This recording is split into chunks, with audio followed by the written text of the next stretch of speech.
Hello friends, Excel Ankush Excel for finance के इस session में आप सभी का स्वागत है। और आज के इस सेशन में हम लोन अमोर्टाइजेशन टेबल के बारे में देखेंगे कि लोन अमोर्टाइजेशन टेबल क्या होता है। तो सिंपल टर्म में मैं आपको पहले दिखा देता हूं कि ताकि आप थोड़ा कंफर्म हो जाएं। देखिए, ये इस तरह का एक टेबल होता है जिस टेबल में मेरे को यहाँ पे जीरो वैल्यू लाना होता है। और ये जीरो वैल्यू कैसे आता है और इसका क्या मतलब होता है, तो वो हम देखेंगे स्टेप बाय स्टेप हमारे प्रैक्टिकल सेशन में। अमोर्टाइजेशन लोन टेबल जो होता है, वो लोन जब भी कोई बोरोवर लोन लेता है तो उसका एक शेड्यूल सेट होता है, एक पीरियड हम सेट करते हैं कि आप 12 मंथ्स में, आप 36 मंथ्स में, आप 24 मंथ्स में इस अमाउंट को पे करेंगे जिस अमाउंट में प्रिंसिपल और इंटरेस्ट इंक्लूड होता है, और वो आपका कंपाउंडिंग बेसिस पे चार्ज किया जाता है। देन आप जैसे जैसे पे करते जाएंगे वैसे वैसे आपका बैलेंस कैसे डिडक्ट होते जाएगा, तो वो सारे चीजों को आप इसमें क्रिएट कर सकते हैं। और इसको बनाने के लिए आपके पास कुछ फंक्शंस होते हैं एक्सेल में, जैसे कि पीएमटी यानी कि payment made each time, PPMT यानी कि principal payment made each time, और आईपीएमटी यानी कि इंटरेस्ट पेमेंट मेड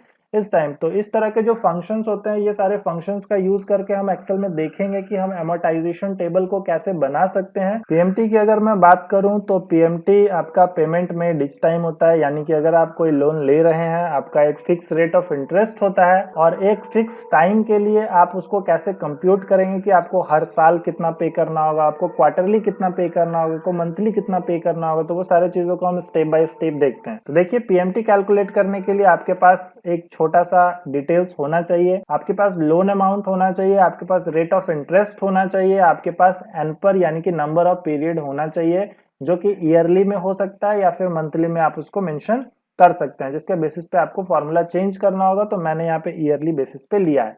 तो देखिए, मैंने डिफरेंट टर्म्स लिए हैं यहाँ पे कि आपका अगर जो टर्म होता है वो अगर ईयरली होता है तो आप उसको कैसे कैलकुलेट करेंगे, अगर हाफ ईयरली होता है तो आप उसको कैसे कैलकुलेट करेंगे, अगर क्वार्टरली होता है तो कैसे कैलकुलेट करेंगे। देन हम बात करेंगे मंथली की, वीकली की, और अगर डेली बेसिस पे पेमेंट होता है तो कितना अमाउंट कितना पे करना होगा जिसमें इंटरेस्ट इंक्लूडेड होता है।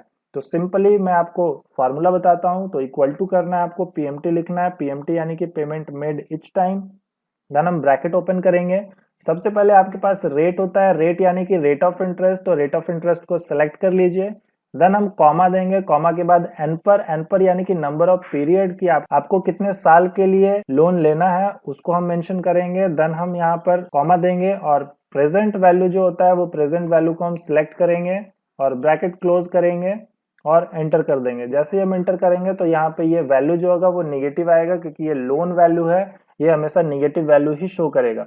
तो अगर आपको इसको पॉजिटिव दिखाना है तो जहां पर आपने इक्वल टू दिया है वहां पे सिंपली आप माइनस लगा दें, तो ये आपका पॉजिटिव शो करेगा। और पॉजिटिव निगेटिव से बहुत ज्यादा डिफरेंस कुछ नहीं है, बस वो रेड साइन आएगा, ये नॉर्मली आपका वैल्यू शो करेगा।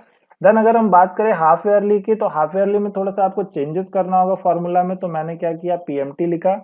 देन रेट जो है, अब ये जो रेट है ये 1 ईयर का रेट होता है, लेकिन आप जो पेमेंट कर रहे हैं वो हाफ ईयरली कर रहे हैं, तो उसके बेसिस पे आपको रेट ऑफ इंटरेस्ट भी साल में 2 बार डिवाइड होके आपको चार्ज किया जाएगा। देन डिवाइडेड बाय मैं 2 कर दूंगा 6 मंथ के लिए। देन कॉमा दूंगा। अब नंबर ऑफ पीरियड आपका एक साल में 2 बार हो रहा है, यानी कि आप 5 साल के लिए कर रहे हैं, तो इसको आपको 2 से मल्टीप्लाई करना होगा। इट मीन्स कि 10 टाइम्स आपका नंबर ऑफ टाइम्स चेंज हो जाएगा। देन कॉमा देके हम प्रेजेंट वैल्यू, तो प्रेजेंट वैल्यू ऑलवेज मेरा 5 लाख रहेगा, जो कि सेम रहेगा। एंटर कर दीजिए, तो ये आपका वैल्यू कैलकुलेट हो गया। देन सिमिलरली अगर आपको नेगेटिव को पॉजिटिव करना है तो आप इक्वल टू हटा के वहां पे माइनस लगा देंगे, तो आपका नॉर्मल शो करेगा। उसी तरह से अगर हम क्वार्टरली की बात करें तो इक्वल टू पीएमटी लिखेंगे, हम ब्रैकेट ओपन करेंगे। सबसे पहले आप रेट लिखेंगे। अब क्वार्टर यानी कि आपको रेट को 4 टाइम्स में डिवाइड करना होगा, तो मैंने 4 से डिवाइड कर दिया। देन एन पर 4 टाइम्स आपका बढ़ जाएगा, क्योंकि अब साल में आप 4 बार पेमेंट कर रहे हैं। देन कॉमा देके आप फिर से लोन अमाउंट लेंगे, ब्रैकेट क्लोज और एंटर। तो इस तरह से सिंपली आप क्या कर सकते हैं कि इवेलुएट कर सकते हैं अलग अलग कंडीशंस के बेसिस पे। देन मंथली अगर करेंगे तो 12 से डिवाइड होगा, देन एन पर 12 से मल्टीप्लाई होगा। अगर आप वीकली करते हैं तो साल में 52 वीक्स होता है, तो 52 के बेसिस पे डिवाइड और मल्टीप्लाई करेंगे।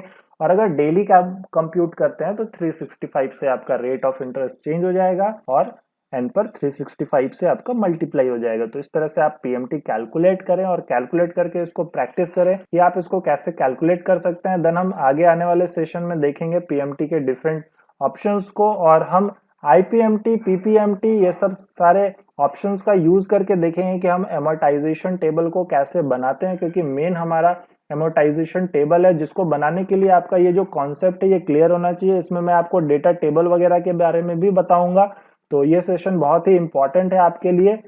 तो इस तरह से हमने देखा कि एमोर्टाइजेशन टेबल क्या होता है और हमने बेसिक कंसेप्ट जाना पीएमटी का, और पीएमटी को कैसे कंप्यूट करते हैं बेसिक आपको मैंने बताया। देन नेक्स्ट वीडियो में मैं आपको पीएमटी के बारे में कंप्लीट डिटेल्स दूंगा और उसको ऑटोमेटिक कैसे हम कंप्यूट करते हैं, टोटल लोन अमाउंट कैसे निकालेंगे, इंटरेस्ट कैसे कैलकुलेट करेंगे, वो सारे चीजों को स्टेप बाय स्टेप में बताऊंगा। देन उसके बाद हम सीखेंगे पीपीएमटी, आईपीएमटी के कॉन्सेप्ट को और उसको हम कैसे कंप्यूट करेंगे, वो सारे चीजों को देखेंगे।